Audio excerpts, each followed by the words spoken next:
The Sony ZV E10, but here's why I think you shouldn't buy that camera. Hey guys, welcome back to another video on channel. It's your boy Chief, and here again, super excited to have you back in yet another video. Well, so in today's video, we're talking about the Sony ZV E10. About a week ago, over a week ago anyway, I got bombarded with notifications. Best vlogging camera, best camera for YouTube, Jared Polin, KW, Madi Hapoya, Think Media, everybody was talking about this camera, and so I was like, okay, let me just check it out, and so I could share my thoughts on it, because I have talked about what Sony has been doing with their cameras, and I thought probably they have fixed it with this one, because everybody had been,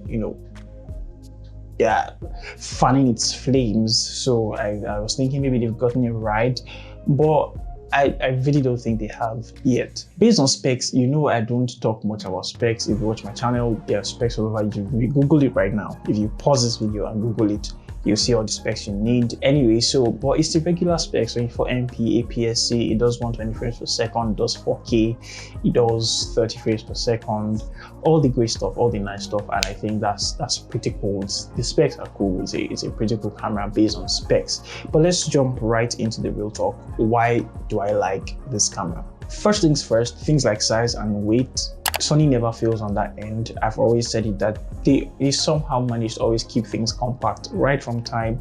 All of Sony's cameras have always been that compact size, and exactly the way you love it.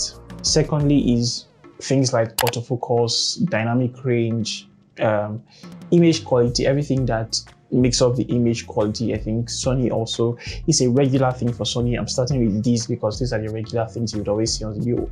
You do not expect a Sony camera to have bad autofocus. It hardly ever happens, and so I'm not surprised about all that. So yeah, I think they got that one right. The third thing that really stands out for me, which is something new, talking about the kind of camera this is the lens. The lens is interchangeable, and that's not something you see all the time. So I think that's a very big plus.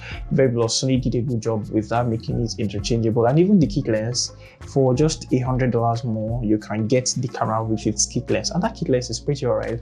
Autofocus, the size, I can't remember the millimeter of the lens right now, the range of the lens, but I know that it's pretty wide based on the shots that I saw from the review videos. So yeah, it's pretty wide and all that, so it gives you all that versatility for a small sized camera, a small sized vlogging camera. Then finally, the thing I think really stands out with this camera is its price. It's a cheap camera. They made sure to make sure that people could afford it, keeping it at $700 without the lens. So being an interchangeable lens camera, that means you can now decide to go for one of the professional lenses. It's an E-mount too, so you can go for one of the professional lenses, stick it on the camera, and you'll be just fine. Now that we have all the goodwill out of the way, let's now talk about the stuff, the real talk, why this camera is not the best. I think the cons for this camera will be summarized in one statement,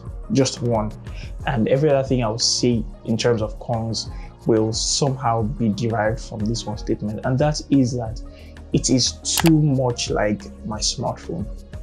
Now, really, everything this camera does, my smartphone already does it. Let's be honest.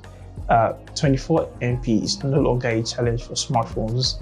4K no longer a challenge for smartphones.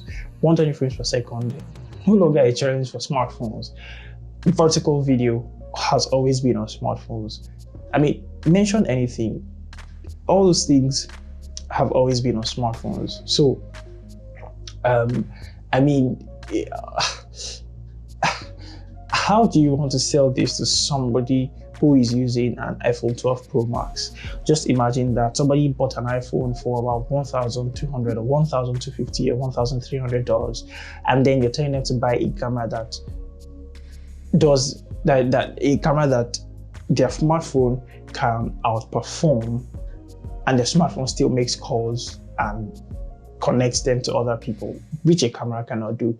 So it would be hard to sell this for you. You're saying you're selling to content creators. Just imagine a content creator that uses an iPhone 12 The iPhone 12, from the iPhone 12 mini to the iPhone 12 Pro Max is a price range of about $600 or $700 to about $1,000 or more.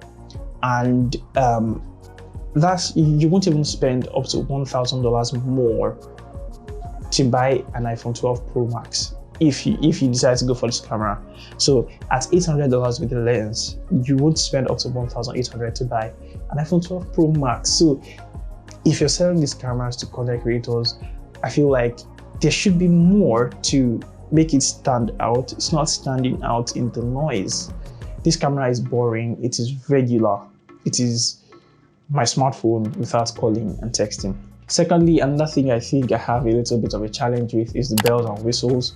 The bells and whistles are stuff that, I don't know, I don't think I would have asked for. I don't know. According to stories, they did some research and they did a survey rather, and content creators were the ones, it was based on the result of the survey that they created this camera. Basically, the people that were giving the survey were content creators, and it was based on that. But I don't know if actually content creators would have asked for the kind of bells and whistles down on this camera. Now, don't get me wrong, some of them are nice. For example, one button to turn off shallow depth of field and turn it on automatically. It's not something you might really think about, but it's a nice feature to have. But something like face retouching, for example, when I saw that particular feature, I was like, what? Why? Really, why? Because it's not really necessary. These things are stuff you find on a regular smartphone and you're putting out a camera. If I'm making a video, I do not see why I would want to be having automatic face beauty, whatever. It just works. I don't know about maybe people who do beauty videos or take beauty photos or whatever, but personally, I'm trying to be very careful with things I'm saying because it's a personal opinion, but I hope you're seeing my point in saying that this camera could have done a lot better without some of they could have taken some heavier features to fix in this camera than just packing bells and whistles from a smartphone and pouring it into the camera. Finally, while this camera is cheap, its build is also cheap. It looks to me like Sony was cutting corners and just wanted to keep the camera at a low budget price, and then they sold a camera that feels very plasticky in the hand. Everybody, even those who commended Sony for the camera, they all had the same thing to say about the fact that the build of the camera is cheap. So yeah, very big miss on that end. So finally, we conclude the conversation with the big question: who should buy this camera? Should you buy this camera? Why should you buy this camera? Who is this camera meant for? Well, first and foremost, as always, it's for those who have the money. If you have the money, you have enough money in your bank account and you like having gear, well, be Sony's guest and dash them your money and get the camera. Most of the time when I see Sony videos, these cameras are no longer exciting me. They are the same old things with some missing features, with some unnecessary other things that they keep adding to these cameras. Cameras are becoming boring, to be very honest, and this is 2021. They need to do better, but it's a good camera. It's something, it produces great image quality. I think I probably didn't give it enough credit for its large sensor. It has a larger sensor than probably the 1-inch sensor that you find on a smartphone, but with computational photography these days, that sensor might still not hold water as much.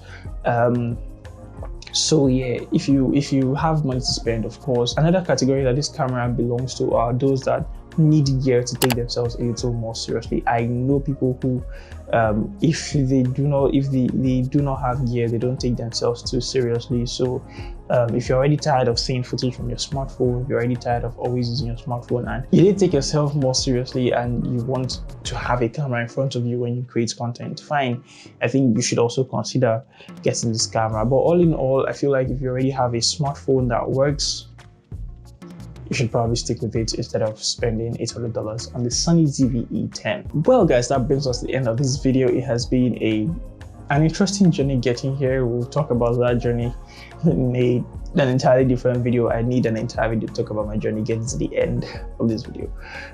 Please smash a like on this video, show some love. show some appreciation for the effort put into this video and smash a like on the video, please. Thank you very much. Thank you for liking the video. I will really appreciate it. Subscribe to the channel, turn on post notifications so you never miss an upload, and I will see you guys in the next video. Peace. Two peace signs for this video.